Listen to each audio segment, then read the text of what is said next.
قررنا نحول سطح بيت حماتي من المكان القديم اللي ما كانش بيعجبكم ده، وتقعدوا تقولوا لنا في الفيديوهات غيروه بقى. في ناس كده بيقولوا في الفيديوهات سطحكوا خرابة وحاجات دي، فقررنا هنغير سطح كله من قديم لحديقة جديدة. ان شاء الله هنخليه مكان حلو قوي وقعده جميله، فتابعوا الفيديو للاخر عشان تشوفوا عملنا ايه باقل تكاليف ممكنه. يلا بينا. ده كان شكل السطح بتاعنا قبل ما نبدأ التعديلات. الأرضيات كانت مبهدلة جدا، مفيش غير السرير الخشب ده ومفيش أي شكل جمالي، والمكان كان ضيق جدا، فكان لازم نعمل حل للموضوع ده. وكنا أول حاجة فكرنا فيها إن احنا عايزين نوسع المكان.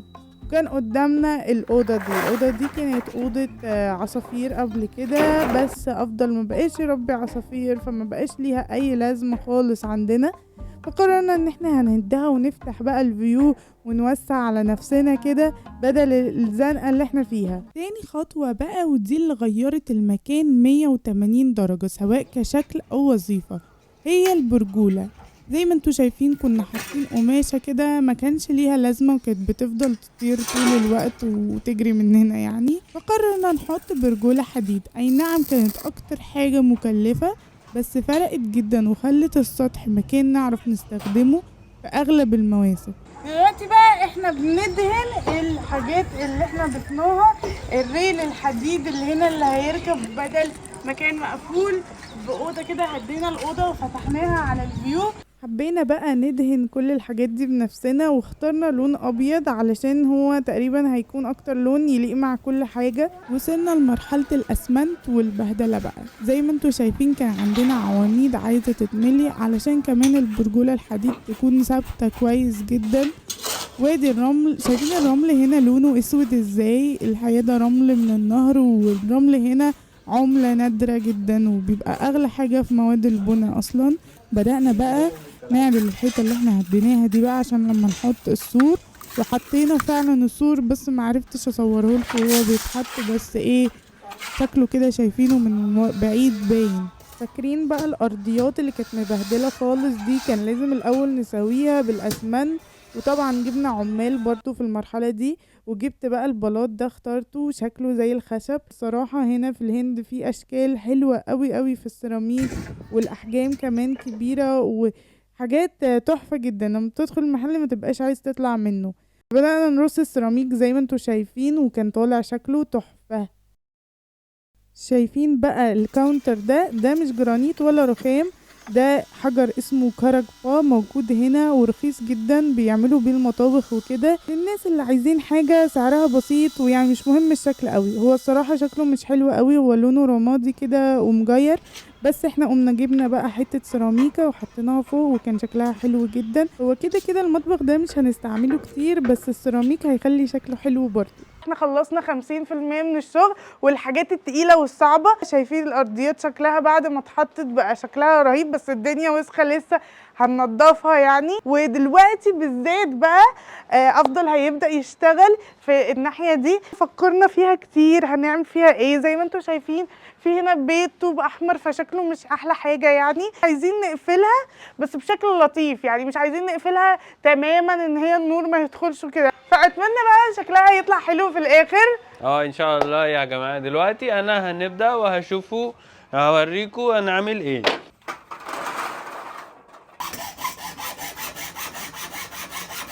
شايفين ثبتنا الخشبة الطويلة دي عشان نثبت عليها البامبو.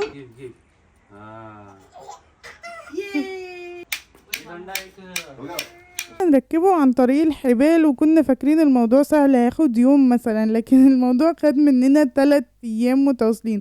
كنا بنبدل بقى انا شوية، علي شوية، بابا شوية كده يعني عشان نخلص.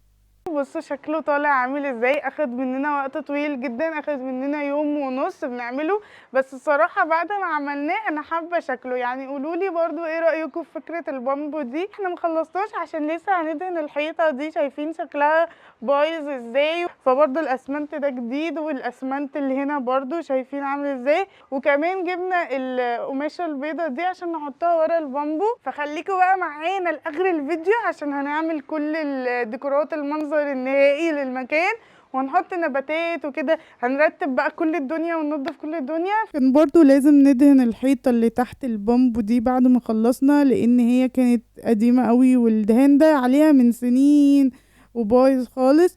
وهنا كمان دهنا الاسمنت الجديد، هو ما كان شكله حلو قوي الصراحة، بس يعني احنا كنا بننجز في الوقت على قد ما نقدر، لان كان بقالنا شهر بنشتغل ولسه ما خلصناش. بعدين غطينا بقى ورا البامبو عشان الجيران بيبصوا علينا، فكنا عايزين شوية خصوصية كده. نيجي بقى لأكتر مرحلة بحبها، فاكرين بقى النباتات بتاعتنا الحزينة اللي كان شكلها مبهدل خالص؟ بصوا دلوقتي بقى شكلها حلو ازاي في المكان.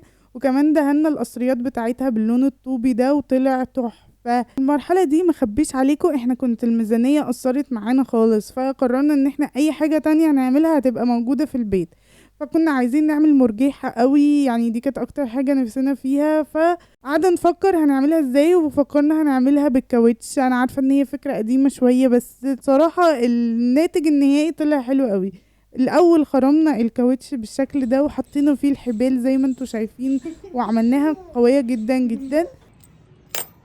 بصوا حطينا الهوكس دي علشان التثبيت، هنثبتها بحبل فوق في البرجولة، وكمان دي طبعا هنرشها بلون حلو قوي، فهيبقى شكلها في الاخر يعني ان شاء الله يطلع حلو. الاول فكرت ان عشان اخبي شكل الكاوتش هرشه واخليه ملون يعني، بس كان شكله وحش برضو، ففكرت في حاجة تانية هوريها لكم، ان انا خبيته بقماشة وكان شكله احلى بكتير يعني. دي بقى يا جماعة مرجحة ب4 جنيه فعلا. احنا ما صرفناش عليها حاجة خالص غير الالوان اللي طلعت وحشة في الاخر كمان. لازم اضيف لمسة فنية، فعملت اللوحة الفنية بالحبل دي. الاول كنت بفكر هعملها مكرمية، بس الموضوع صراحة كان صعب جدا فوق ما انا كنت متخيلة سهل يعني. فقررت ان انا بس هربط الحبال بالشكل ده اللي هو بداية المكرمية واسيبها مفتوحة كده. بصوا شكلها طالع عامل ازاي في الاخر. يعني هي الفكرة برضو ان احنا عايزين خصوصية شوية، فيعني علشان الجيران ما يشوفوناش، فعلقناها زي ما انتوا شايفين. وشكلها كان حلو على فكرة، يعني بتتحرك مع الهوا وكده وشكلها لطيف. دلوقتي بقى هسيبكم تحكموا بنفسكم مع القبل والبعد، ماشي؟ فانتوا شوفوا المشهد كامل وقولوا لي قبل احلى ولا يعني قبل كان وحش جدا، بس قولوا لي ايه رايكم في الحاجات اللي احنا عملناها والشكل النهائي وكل الحاجات دي. هسيبكم بقى تتفرجوا وانتوا بقى احكموا عليها في الكومنتات.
في سطحنا الصغير المتواضع. هنوريكم ازاي غيرنا السطح تماما. دي اول حاجة عملناها، مرجيحة اللي عملناها من كاوتش، مش هتصدقوا شكلها اتغير تماما. وهنا بقى عملنا شوية مكان للاطفال كده، وعملنا بقى الخيمة الصغيرة دي، وفي هنا بقى زحليقة لطيفة جدا تنزل على مرتبة كده. هنا بقى قعدتنا المفضلة.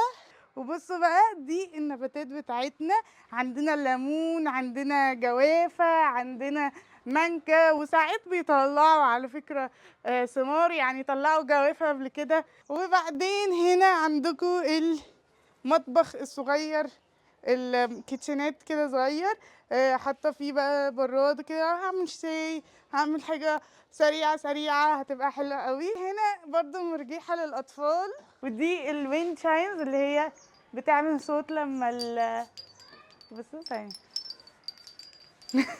وبصوا بقى النبتة دي مميزة جدا علشان احنا شفناها في مكان في مطعم وخدنا منها غصن واحد وبعدين زرعناها هنا، فاتزرعت الحمد لله. شايفين يعني احنا اللي مربينها كلها بقى من الألف للياء. هنا برضو في ألويرة تاني، في هنا ورد لونه بنفسجي عاجبنا جدا، ده اشتريناه جاهز كده بس لسه هنزرعه يعني.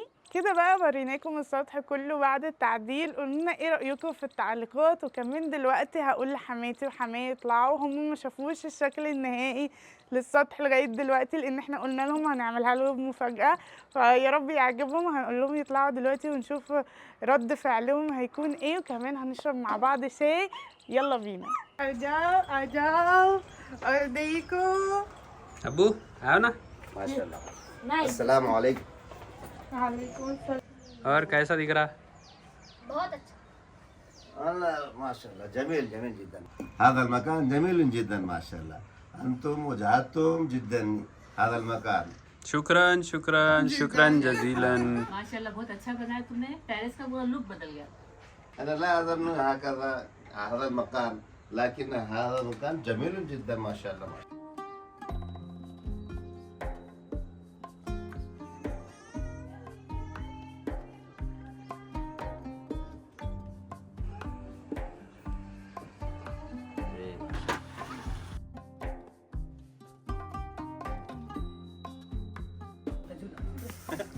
नहीं नहीं टूटता नहीं है, बहुत मजबूत है वो। देखो कोई और नको, देखो नहीं नहीं कोई भी नहीं आ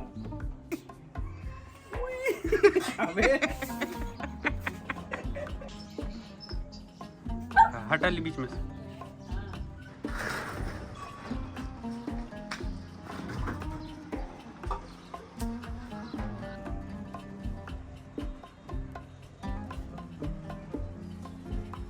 हम्म